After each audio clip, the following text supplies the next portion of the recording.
আসসালামু আলাইকুম প্রিয় দেশবাসী। আশা করি সবাই ভালো আছেন, নিরাপদে আছেন। প্রযুক্তি দুনিয়ায় একটা তোলপাড় হয়ে গেছে আসলে গত কয়েকদিন ধরেই। DeepSeek বলে একটা চাইনিজ চ্যাটবট বাজারে এসেছে এবং আসার পরেই ১০ জানুয়ারি এটা রিলিজ হয় এবং ২৭ জানুয়ারির মধ্যেই এটা সবচেয়ে বেশি ডাউনলোডেড অ্যাপের তালিকায় ১ নাম্বার। ফ্রি মোস্টলি ডাউনলোডেড অ্যাপের তালিকায় ১ নাম্বার। বিশ্বের যে প্রযুক্তি হাব সিলিকন ভ্যালি সেখানে একটা রীতিমতো ভূমিকম্প হয়ে গেছে।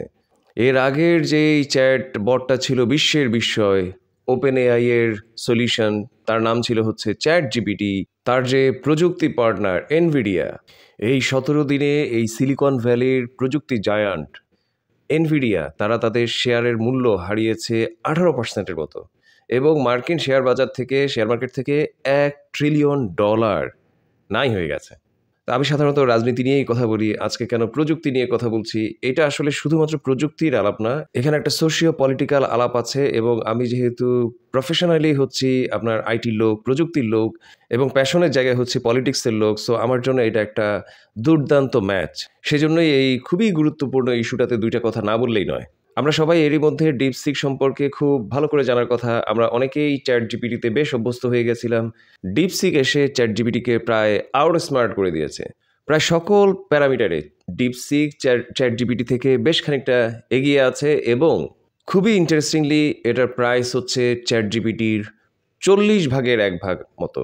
এটার যে ফ্রি ভার্সনটা সেটাও বেশ কার্যকর। আমার ধারণা অনেকেরই যে প্রয়োজন সেটা আসলে এই ফ্রি ভার্সন থেকেই পুরোপুরি মেটানো সম্ভব। এবং আরও ইন্টারেস্টিং হচ্ছে এটা একটা ওপেন সোর্স প্রজেক্ট। তার মানে হচ্ছে যে আপনি এটাকে ডাউনলোড করে আপনার যে স্পেসিফিক প্রয়োজন সেই অনুযায়ী কাস্টমাইজ করে নিতে পারবেন। একটু সংক্ষেপে বলি, ধরেন যে আপনি মেডিকেল সার্ভিস প্রোভাইড করেন, তাহলে আপনি এই DeepSeek আপনি সেই মেডিকেল পারপাসের জন্য ব্যবহার করার প্রচুর সম্ভাবনা আছে। কিংবা ধরেন যে আপনার যে ই-কমার্স সেটার যে কাস্টমার সাপোর্ট সেটার জন্য আপনি পুরোপুরি এই DeepSeek ব্যবহার করতে পারেন। তো এই ধরনের প্রচুর ব্যবহার আসলে সম্ভব এই চ্যাটবটটার, যেটা আল্টিমেটলি একটা নিউ হরিজন অফ অপরচুনিটিস, সম্ভাবনার একটা একেবারে নতুন দিগন্ত। সো এটার যে সোশিও পলিটিক্যাল দিকটা নিয়ে আমি কথা বলতে চাই, যেটা আমি মোর ইন্টারেস্টেড এবং যে কারণে আমি আসলে খুবই এক্সাইটেড।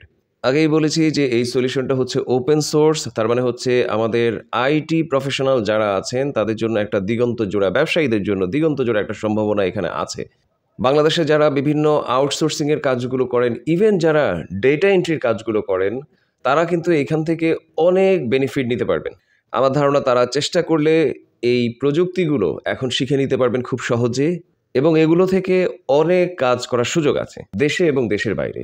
সো ব্যবসার দিক দিয়ে, কর্মসংস্থানের দিক দিয়ে, বিভিন্ন ধরনের যে সেবা সেগুলোর মান উন্নয়নে এখানে একটা বিপুল সম্ভাবনা তৈরি হয়েছে। আর পলিটিক্যাল ইকোনমির দিক থেকে আপনার এই বিশ্বের যারা আসলে প্রযুক্তি মোড়ল, কখনো কখনো তারা প্রযুক্তি মাফিয়ার মতো কাজ করেন, ব্যবহার করেন, তাদের এই মাফিয়াগিরি, মোড়লগিরি অনেকাংশে খর্ব হবে এই ডিপসিকের কারণে।